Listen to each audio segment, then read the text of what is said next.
Welcome everybody again. I wanted to do another update on my Shadow Rend Cascade Bladedancer build. Um, a few gear updates. I hit a really good Falcon Fist slam on a really nice roll of Falcon Fist, and for those that don't know, we use Falcon Fist with Cascade. Because Cascade scales off of melee attack speed. It gets a more damage multiplier based on attack speed, which Falcon Fist has, and it also has a quite good amount of flat damage that does apply to Cascade, even though Cascade is physical. The flat fire still gets added to Cascade, and then it's also really easy to get a LP on. So like this is 3 LP. It's very easy to get 3 LP on Falcon Fist. So that's why Falcon Fist is quite nice for Cascade. We got a very nice version of it. We got a this Reen is the same. Reed's still good. We got a much better Trader's Tongue with a nice flat physical and then a really nice corruption of melee attack speed. The frenzy isn't really useful because again we get frenzy from just using Rend. But the melee attack speed there is very nice. Melee attack speed is even more important on this version of a Cascade build than a like the previous versions of like a normal Sync Strike Cascade build. Um, because if you have more attack speed, you are able to use more Rends um, in a shorter amount of time, and thus getting more Cascades out as well. Yeah, on top of the Cascades doing more damage because of the more multiplier here. So that was a very nice hit. We're still just using these green set items. They're still very good. Eventually, I would probably like to get a reforged set item of them, but these are more than serviceable for now.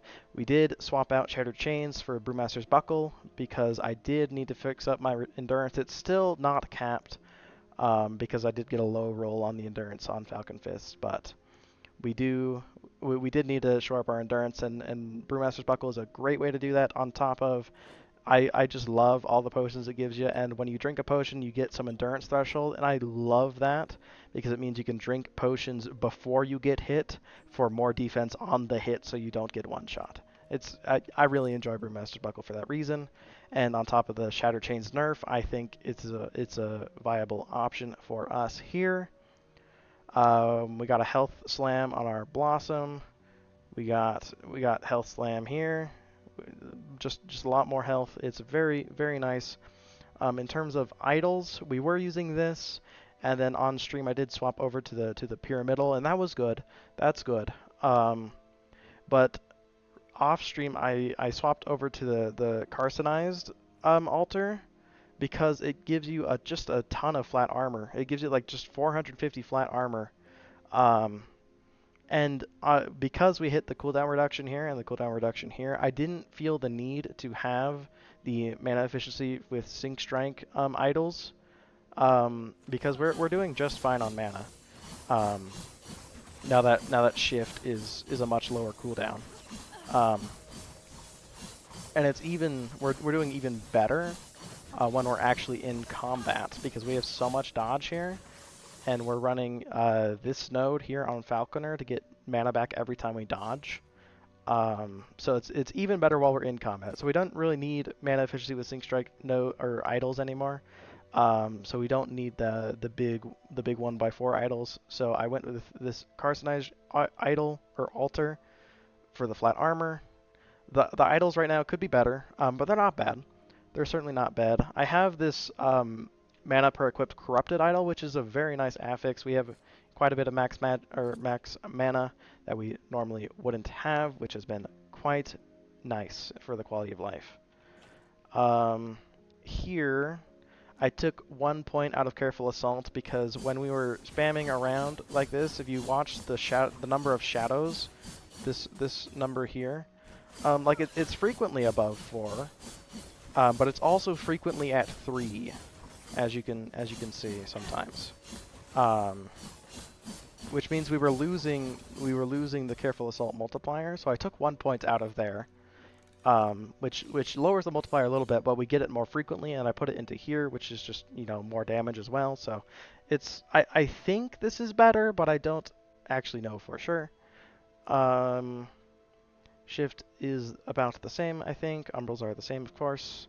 I unspec'd, or I redid this tree a little bit because Rend isn't our damage, right? Cascade is our damage.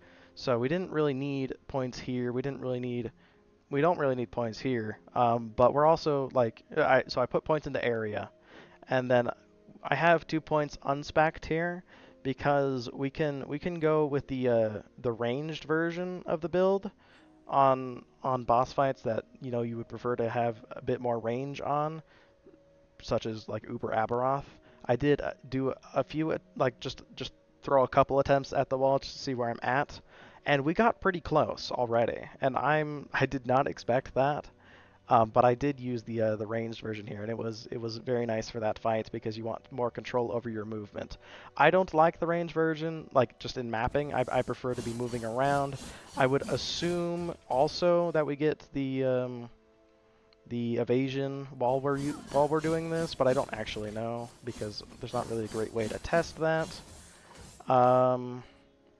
Sing Strike. I took 2 points out of here and put them into here just for more Crimson Shroud consistency, because we weren't really hitting with it too often anyway, and it was only 2 points, so we might as well just have our Crimson Shrouds for more dot protection. So that's about it with the skills, I think. And yeah, just to go over the build real quick, the fundamentals. We use Sync Strike to spawn our shadows where we're at. We use Shadow Rend to spam Cascades, and we also gain a huge amount of Dusk Shrouds, which equal a huge amount of dodge and capping of Glancing Blow from our helmet here. And the reason they are so spammed so frequently is because of Shadowrend's chance to resummon shadows here, and then the chance to resummon shadows here as well. I am at 1700 corruption at this point. Let's just showcase a quick echo here. But yeah, it's been going pretty smoothly. You get one shot occasionally by a big attack, of course, but that's just what happens when you're at this high of corruption, especially with a lot of your defense based on your dodge. They're going the wrong way. But it's been good. Damage is good.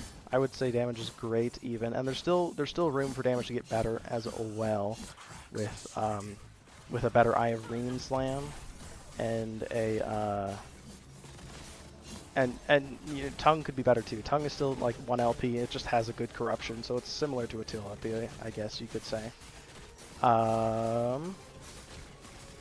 What else is there to say other than I just love this build? We're sitting at 70 Dust Shrouds right now. Holy. Did I change the passive tree at all? I don't think I did. I briefly experimented with the concentration, and it's good, of course. The concentration is a more damage multiplier and a bunch of dodge and a hit reduction here. I didn't like it as much though. I like the perfection better. That's just my preference. We did reach level 100, of course. We put points into here. I don't think we had points here for the Silver Shrouds.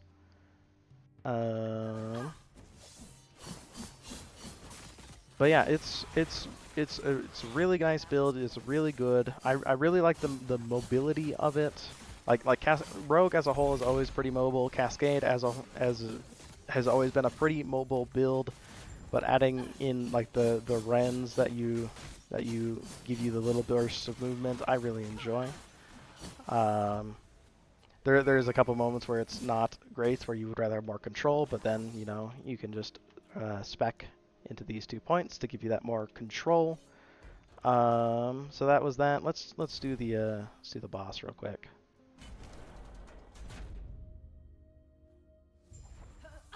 But especially on like a large hitbox target like the Emperor of Corpses, our damage is quite good because that's just how Cascade works on large targets. Because you can hit more of them, or more Cascades hit the target at a time. As you can see, our damage is quite good.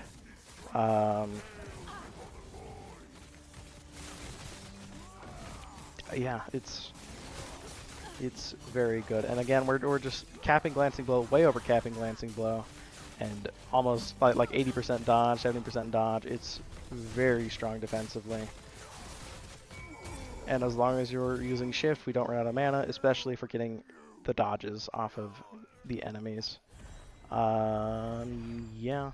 I'll run to normal Aberroth again since we showed that last video. We could see the comparison. And yeah, I'll spec into here so we can see how it works.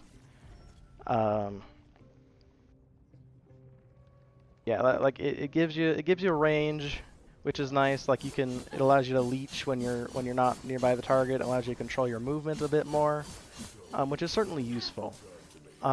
It's not my favorite way to play. I prefer to be more melee, but there are times where it's pretty necessary to control your movement, to have a more what's the word? Minute control. Is that correct? I don't know. I don't know. But yeah, we're still using Blossom to ignore these 3 resists and to give us the armor mitigation also applies damage over time. That's part of the reason why I wanted the carcinized altar for the flat armor. For that more dot protection from Blossom. And as you can see, damage is quite good whenever he's not in a damage resist mode. And the range, just gives you the flexibility to move where you want during the fight without having to worry too much. I think that's about all I have to say for this little update video. I appreciate everyone who commented on the last video very much. I did not expect it to gain that much traction, and that was a very nice surprise. I hope you all are enjoying it. I know I am very much. If you have any questions, any suggestions, anything I missed, please comment below. I will read, I will respond when I find the time. Thank you.